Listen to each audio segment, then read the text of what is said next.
악마는 네 종류로 분류할 수 있습니다. 첫 번째, 예비 악마인 인간입니다.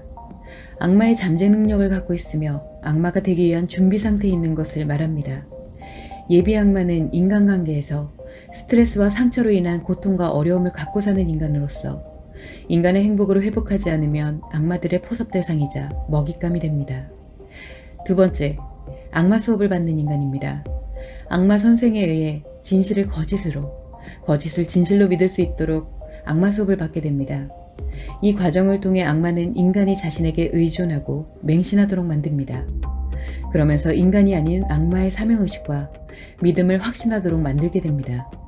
세 번째, 악마가 되어 악마의 경력을 쌓게 됩니다. 예비 악마에서 악마 수업을 하여 비로소 인간이 악마가 되면 악마로서의 경험을 쌓아갑니다. 악마로서 자신의 악마 신분을 상승하기 위한 능력을 만드는 것입니다. 신분이 상승하면 많은 악마를 지배할 수 있기 때문입니다. 그래서 대악마가 되는 것을 목표로 악마의 능력을 만들게 됩니다.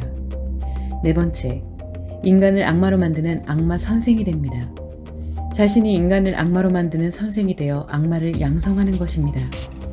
이를 통해 악마 능력을 더욱 크게 하고 악마 선생을 넘어서 악마들의 존경을 받는 대악마가 되는 것을 목표로 살아가게 됩니다. 이것이 자신의 능력이자 행복이며 가치 추구라고 확신을 합니다. 결국 악마의 세계에서 가치 추구는 인간의 행복과 전혀 다릅니다. 지배하는 악마들이 많아지는 것이 악마의 가치 추구이고 행복이 됩니다. 그래서 자신이 가진 모든 능력을 이용하여 악마를 양성하는 것에 몰입하게 됩니다. 악마가 되었다는 것은 인간의 마음이 죽었다는 뜻입니다. 인간의 마음은 심리에 맞게 작용하는데 이때 심리는 인식, 기억, 표현 세 가지입니다. 그래서 하나의 심리에 장애가 발생하고 난 후 세 개의 심리에 모두 장애가 발생하기까지 과정은 악마가 되는 과정이라고 할 수 있습니다. 세 개의 심리가 모두 장애가 발생하면 인간의 마음은 죽어버리기 때문입니다. 예비 악마는 심리장애가 아닌 심리 문제가 발생된 상태라고 볼 수 있습니다. 대부분의 인간은 스트레스와 상처로 인해 심리 문제가 발생할 경우 이를 회복하여 인간으로 돌아가려고 합니다. 그러나 악마의 유혹에 넘어가 심리 문제를 회복하지 못하고 악마 수업을 받게 되면 악마에게 의존하고 맹신하게 되면서 심리장애가 발생하게 되는 것입니다. 만일 하나의 심리장애가 발생한 후 악마의 경험을 쌓아가게 되면 두 개의 심리에 장애가 발생하게 됩니다. 그리고 이렇게 악마의 경험을 쌓아가면서 점차 인간을 악마로 양성하고 지배하는 것에 사명의식과 신념을 갖게 되면 세 개의 심리에 모두 장애가 발생하게 됩니다. 심리장애가 발생하면 원래는 아프고 힘들다는 것을 느껴야 합니다. 아직 행복을 위한 인간의 마음을 회복하고 싶기 때문에 아프고 힘든 것을 느끼는 것입니다. 이와 같은 경우도 예비 악마라고 할 수 있습니다. 그런데 악마 수업을 시작하여 악마에게 의존하고 맹신하게 되면 심리장애에서도 편안함을 느끼게 됩니다. 아프고 힘든 느낌이 사라지고 편안해지는 것입니다. 따라서 심리장애인 상태에서 편안하거나 즐거움을 느낀다면 이미 악마가 된 것이고 악마 선생을 목표로 가는 과정에 있다고 볼 수 있습니다. 인간의 마음을 죽이고 악마가 되는 과정은 인간관계에서 발생하기 때문에 자신과 타인을 이에 적용해보면 현재 어떤 상황에 놓여 있는지 점검을 해볼 수 있을 것입니다. 다음으로 악마의 능력에 따른 악마의 종류를 알아보겠습니다. 첫 번째는 소악마의 악마 능력입니다. 소악마는 소규모의 인간관계에서 소수의 인간을 악마로 만듭니다. 가족 또는 작은 모임의 인간을 유혹하여 악마로 만들 수 있는 능력을 갖고 있습니다. 이 소악마는 하나의 심리장애이며 이때는 타인의 물질적인 부분을 빼앗는 것에 많은 노력을 합니다. 물질적인 것이란 소규모 인간관계에서 지위와 경제력이라고 할 수 있습니다. 또 한편으로는 인간이 자신에게 의존하고 맹신하게 만들어서 인간이 스스로 자신의 지위와 경제력을 가져오도록 만들기도 합니다. 두 번째는 중악마의 능력입니다.